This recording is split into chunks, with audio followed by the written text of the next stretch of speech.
Despite the government's repeated claims of championing Indigenous rights, Indigenous leaders say the reality on the ground tells a very different story. This after Minister of Amerindian Affairs Pauline Sukhai proudly declared that Indigenous women's rights are a top priority.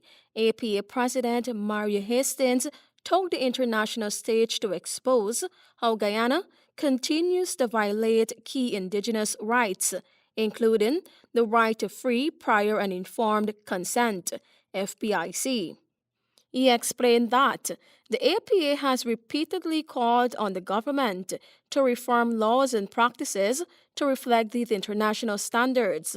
However, FPIC is still not required or respected under Guyana's legal system. In Guyana, Indigenous peoples, despite having titles to our lands, have no ownership over the resources from them. Nor are we consulted when these resources want to be exploited by companies or our government. Hastings said this ongoing disregard for Indigenous people violates their collective right to self-determination and land ownership. He stressed that proper incorporation of UNDRIP into national law would help protect Indigenous rights and prevent state or corporate overreach.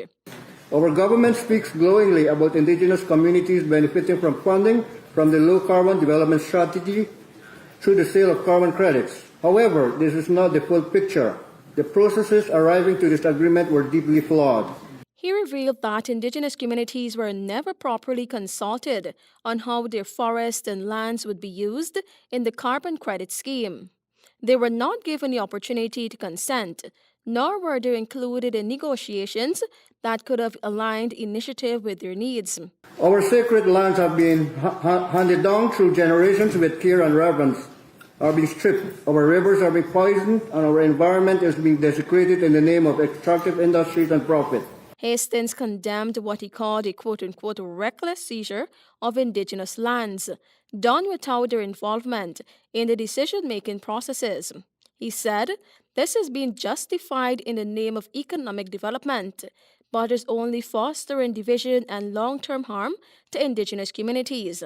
We call on the Government of Guyana to take tangible steps towards the revision of the 2006 Amerindian Act and incorporate the articles of UNDRIP into our national laws to ensure the protection of our peoples in the face of growing threats from the old and new extractive industries. Hastings also urged the government to take seriously the recommendations made by Guyana's villages and district councils for amending the Amerindian Act. He called on the UN Permanent Forum to monitor the government's revision process to ensure full Indigenous participation, stating it is critical for protecting their rights, culture, and future.